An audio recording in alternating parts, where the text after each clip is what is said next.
Hello friends, welcome to 24 knowledge official YouTube channel. आज के इस वीडियो में हम बात करेंगे forest and climate change department government of Chhattisgarh की न्यू रिक्रूटमेंट नोटिफिकेशन जो कि फ्रेंड्स से जारी हुई है सीजी फॉरेस्ट ड्राइवर रिक्रूटमेंट 2024 के लिए। इसका ऑनलाइन फॉर्म आप कैसे अप्लाई कर सकते हैं, इसके स्टेप बाय स्टेप प्रोसेस के बारे में हम बात करेंगे इस वीडियो में। तो फ्रेंड्स, यहाँ पर जो ये नोटिफिकेशन है वाहन चालक के पद पर सीधी भर्ती हेतु विज्ञापन, इसके लिए आप फ्रेंड्स आवेदन यहाँ पर कर सकते हैं 12 जून 2024 से 1/7/2024 तक। इसके लिए फ्रेंड्स आपने अगर पहले इसमें आवेदन किया हुआ है और अगर आपका फॉर्म एक्सेप्टेड है तो आपको दोबारा से आवेदन करने की जरूरत नहीं है। पर अगर आपने यहाँ पर आवेदन नहीं किया है या आपके आवेदन में त्रुटि के कारण आवेदन अमान्य किया गया था तो आपको एक और अवसर यहाँ पर दिया गया है आवेदन करने के लिए। तो यहाँ पर फ्रेंड्स आप देखिए, पात्र या अपात्र अभ्यर्थियों की जो सूची है, चाहे वो हल्का वाहन चालक हो या भारी वाहन चालक हो, उसके लिए आप यहाँ पर आपकी लिस्ट चेक कर सकते हैं। अगर आपका फॉर्म रिजेक्ट हो गया है तो आप यहाँ पर आवेदन कर लेंगे। इसके लिए फ्रेंड्स आवेदन करने की जो प्रोसेस है उसके लिए आपको यहाँ पर जो लिंक है वो jobrasa.com पर देखने को मिल जाएगा। वहाँ पर जाकर आप डायरेक्ट लिंक पर चेक कर सकते हैं। हम बात करेंगे यहाँ पर हल्का वाहन चालक के लिए। अगर आप भारी वाहन चालक के लिए भी आवेदन करना चाहते हैं तो आप कर सकते हैं। आपको यहाँ पर रजिस्टर का एक ऑप्शन मिलता है, आप इस पर क्लिक करेंगे। बेसिक जानकारी है जिसमें आपका नाम है, आपका मोबाइल नंबर है, मेल आईडी है और कोई भी पासवर्ड आप यहाँ पर क्रिएट कर सकते हैं। बस ये ध्यान रखिएगा, पासवर्ड ऐसा बनाइए जो कि आपको याद रहे और अल्फा न्यूमेरिकल हो, मतलब उसमें अल्फ़ाबेट भी हो और न्यूमेरिकल वैल्यू भी हो। इसके बाद फ्रेंड्स आप इस कैप्चा कोड को यहाँ पर फिल करेंगे। कैप्चा कोड फिल करने के बाद आप यहाँ से डाटा को सबमिट कर देंगे। तो बेसिक ऑप्शंस हैं आपके यहाँ पर रजिस्ट्रेशन करने के। एक बार आप यहाँ से अपना रजिस्ट्रेशन जो है वो कंप्लीट कर लेंगे। इसके बाद फ्रेंड्स आपके देखिए यहाँ पर रजिस्टर मोबाइल नंबर पर एक ओटीपी आएगी। वो ओटीपी आपको यहाँ पर एंटर करना है और उसके बाद यहाँ से इसे वेरीफाई कर लेना है।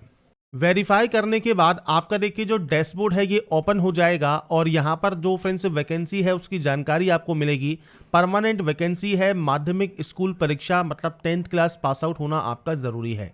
इसके बाद है वन मंडल जहाँ के लिए आप आवेदन करना चाहते हैं। तो आपको देखिए मल्टीपल यहाँ पर वन मंडल की जो लिस्ट है वो आपको यहाँ पर देखने को मिल जाती है। आप इसमें से जिस भी डिवीज़न के लिए, सर्किल के लिए आवेदन करना चाहते हैं आप उसके लिए आवेदन कर सकते हैं। वहाँ पर जो टोटल नंबर ऑफ पोस्ट होंगी वो आपको यहाँ पर शो करेंगी जो कि लाइट व्हीकल के लिए है। तो आपको यहाँ पर चेक करना है, आप इनमें से जिस भी पोस्ट के लिए आवेदन यहाँ पर करना चाहते हैं आप आवेदन कर सकते हैं। आपको बस वहाँ पर जो वैकेंसीज हैं वो आपको यहाँ पर देखने को मिल जाती है। नोडल ऑफिस आपको देखने को मिल जाता है। टोटल 67 वैकेंसीज आपकी यहाँ पर रहती हैं। इसके बाद फ्रेंड्स यहाँ पर देखिए आपको यहाँ पर देना है पिता या पति का नाम और उसके बाद आपको यहाँ पर मदर नेम देना होगा। आपका जो डेट ऑफ बर्थ है वो आप इस कैलेंडर के माध्यम से सेलेक्ट कर सकते हैं। इसके बाद यहाँ पर कहा गया है 8वीं की अंक सूची, तो 8वीं की जो मार्कशीट है वो आपको यहाँ पर अपलोड करनी होगी। तो यहाँ पर फ्रेंड्स देखिए जो फाइल है वो आप पीडीएफ फॉर्मेट में यहाँ पर अपलोड करेंगे। इसके बाद इनमें से जो भी कैटेगरी आपकी है, जनरल है, ओबीसी है, एससी एसटी है, वो आप यहाँ से सेलेक्ट कर सकते हैं। आप फ्रेंड्स क्रीमी लेयर में आते हैं तो क्रीमी लेयर सेलेक्ट कीजिए, आपको कोई रिजर्वेशन नहीं मिलता है, जनरल की तरह आपको काउंट किया जाता है। तो आप ओबीसी नॉन क्रीमी लेयर है तो आपको यहाँ पर आपका जाति प्रमाण पत्र भी अपलोड करना होगा। तो यहाँ पर फ्रेंड्स देखिए दोनों में मैंने जो फाइल अपलोड की है वो 100 KB से ज़्यादा है, मतलब अप्रॉक्स 130 KB के समथिंग मैंने यहाँ पर फाइल अपलोड की है। तो आपको यहाँ पर पीडीएफ फॉर्मेट में ये अपलोड करना है। नीचे आने पर आपको मिलता है आपका एड्रेस, ये है आपका परमानेंट। तो आपका पूरा एड्रेस क्या है, किस स्टेट से आप बिलोंग करते हैं, इसके बाद किस डिस्ट्रिक्ट से करते हैं, पिन कोड क्या है। अगर आपका प्रेजेंट और परमानेंट एड्रेस अलग अलग है तो आप नो की एंट्री करेंगे और आपका अलग अलग एड्रेस एंटर कर सकते हैं। अगर आपका एड्रेस सेम है तो आप यहाँ पर यस कर सकते हैं और सेम एंट्री अपने एड्रेस की आप यहां पर कर सकते हैं। एड्रेस आपको आपके अकॉर्डिंग यहां पर एंटर करना होगा। इसके बाद फ्रेंड्स क्या आप छत्तीसगढ़ के मूल निवासी हैं तो आपका यहाँ पर मूल निवासी होना ज़रूरी है। इसके बाद आप किस जिले से यहाँ पर बिलोंग करते हैं तो आपके अकॉर्डिंग जो भी आपका डिस्ट्रिक्ट है वो आप सेलेक्ट करेंगे। इसके बाद प्रमाण पत्र की सत्यापित छाया प्रति संलग्न करेंगे। अब देखिए सत्यापित क्या होता है, तो सत्यापित होता है फ्रेंड्स यहाँ पर आप उसे सेल्फ अटेस्टेड करते हैं, इसके बाद ही आप उसे अपलोड करेंगे। जेंडर सेलेक्ट कीजिए, मैरिटल स्टेटस क्या है वो आपको देना है, एक्स सर्विसमैन है या नहीं है वो जानकारी आपको यहाँ पर प्रोवाइड करनी होगी। इसके बाद फ्रेंड्स आप नीचे आएंगे और नीचे आने पर है शैक्षणिक योग्यता। तो यहाँ पर देखिए आप जाएंगे तो आपको सबसे पहले 8वीं का ऑप्शन मिलता है, 10वीं का ऑप्शन मिलता है। 8वीं पे फ्रेंड्स जब आप इस डाटा को सेलेक्ट करते हैं, आपकी संस्था का नाम या बोर्ड का नाम आप दे सकते हैं। ईयर ऑफ पासिंग क्या रहा है वो आपको यहाँ पर देना होगा, तो आपका ईयर ऑफ पासिंग आप यहाँ पर प्रोवाइड कर सकते हैं। मैं यहाँ पर फ्रेंड्स जो भी जानकारी प्रोवाइड कर रहा हूँ ये सिर्फ सैंपल के तौर पर है या डेमो के तौर पर है, आपको आपकी एक्चुअल जानकारी यहाँ पर एंटर करनी होती है। इसके बाद है कुल प्राप्तांक, मतलब कितने नंबर्स आपने यहाँ पर गेन किए, कितने में से गेन किए, ये जानकारी आपको यहाँ पर देनी होगी। कैटेगरी आपको जो है सेलेक्ट करना होगा और उसके बाद यहाँ की भी जो प्रमाण पत्र है, अंक सूची है, वो आपको यहाँ पर सत्यापित मतलब सेल्फ अटेस्टेड करने के बाद आपको यहाँ पर अपलोड करना होगा। इसके बाद फ्रेंड्स आप डाटा को यहाँ से ऐड कर देंगे। ऐसे ही आप 10 सेलेक्ट करेंगे, आपके बोर्ड का नाम सेलेक्ट करेंगे।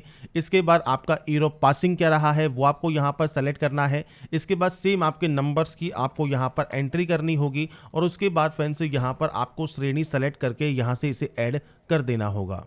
तो यहाँ पर फ्रेंड्स ये डाटा ऐड करने के बाद आप नीचे आएंगे और यहाँ पर आपसे पूछता है वर्तमान या पूर्व शासकीय या अर्ध शासकीय निधि संस्थान के अंतर्गत सेवा का विवरण।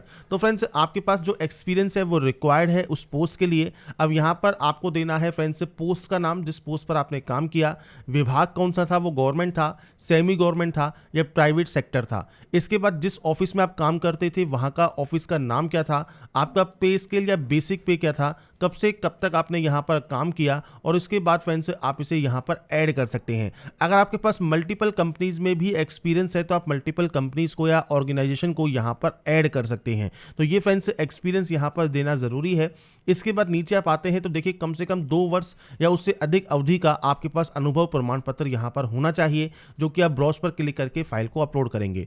आपका ड्राइविंग लाइसेंस आपको अपलोड करना है। साथ में आप शासकीय या अर्ध शासकीय संस्थानों में कार्यरत कर्मचारी अपना जो अनापत्ति प्रमाण पत्र है वो अपलोड करें। मतलब अगर आप प्रेजेंट में यहाँ पर वर्किंग में हैं, अगर आप किसी ऑर्गेनाइजेशन में काम करते हैं तो वहाँ उस ऑर्गेनाइजेशन से आपको एनओसी लेनी होगी कि आप इस पोस्ट के लिए आवेदन कर सकते हैं और सेलेक्ट होते हैं तो आप वहाँ पर काम भी कर सकते हैं, आपको उनको उससे कोई दिक्कत नहीं है। तो वो एनओसी यहाँ पर देंगे, वो एनओसी आपको अपलोड करना होगा। अगर आप परिवार कल्याण कार्यक्रम के अंतर्गत ग्रीन कार्ड धारक हैं तो आप यहाँ पर यस या नो कर सकते हैं। अंतर्जातीय विवाह प्रोत्साहन के अंतर्गत अगर आपको कोई भी यहाँ पर पुरस्कार मिला है, या फ्रेंड्स राजीव पांडे पुरस्कार अगर आपको यहाँ पर मिला है, या स्वयंसेवी नगर सैनिक अगर आप हैं, या फ्रेंड्स छत्तीसगढ़ शासन के कर्मचारी आप हैं या रह चुके हैं, या फ्रेंड्स आपके खिलाफ कोई भी केस वगैरह है या नहीं है, उसकी जानकारी आपको देनी होगी। इसके बाद है photograph and signature upload. JPG format में आपको अपलोड करना है। साइज आपको यहाँ पर दिया गया है। आपको फ्रेंड्स जो भी गाइडलाइन यहाँ पर दी गई है फोटोग्राफ एंड सिग्नेचर की, ये फ्रेंड्स फॉलो करने के बाद आप ब्राउज पर क्लिक करके फाइल को सेलेक्ट करके अपलोड करेंगे। इसके बाद आप यहाँ से इसे डिक्लेयर करेंगे, आपका नाम यहाँ पर ऑटोमेटिक आ जाएगा और उसके बाद आप यहाँ से सेव एंड कंटिन्यू कर देंगे। इसके बाद फ्रेंड्स यहाँ पर देखिए जो आपका फ्रेंड्स प्रीव्यू सेक्शन है वो आपके सामने ओपन हो जाएगा और प्रीव्यू सेक्शन को आप ध्यान से चेक कर लें। अगर आपको लगता है कोई गलती हो गई है तो आप उसे सही कर सकते हैं। आपको लगता है कोई भी गलती नहीं है तो आप यहाँ से सबमिट कर देंगे। सबमिट करने के बाद फ्रेंड्स आपका देखिए एप्लीकेशन फॉर्म यहाँ पर सक्सेसफुली सबमिट हो जाएगा और उसके बाद आप प्रिंट वाले ऑप्शन से आपका एप्लीकेशन फॉर्म का जो प्रिंट आउट है वो सेव करके या डाउनलोड करके अपने पास रख सकते हैं। तो यहाँ पर फ्रेंड्स मैंने आपको जानकारी प्रोवाइड कर दी है कैसे आप छत्तीसगढ़ वन विभाग के सीजी फॉरेस्ट ड्राइवर का ऑनलाइन फॉर्म 2024 अप्लाई कर सकते हैं। स्टेप बाय स्टेप प्रोसेस मैंने आपको बता दी है। बाकी की जानकारी आप jobrasta.com पर जाकर चेकआउट कर सकते हैं। अगर आपको हमारा ये अपडेट पसंद आया है और आप चाहते हैं ऐसे ही रेगुलर अपडेट्स आपको लगातार मिल सके तो इसके लिए लाइक सब्सक्राइब एंड शेयर जरूर कीजिए। बाकी की जानकारी के लिए ऐसे ही बने रहिए हमारे साथ, देखते रहिए हमारा YouTube channel. Thanks for watching.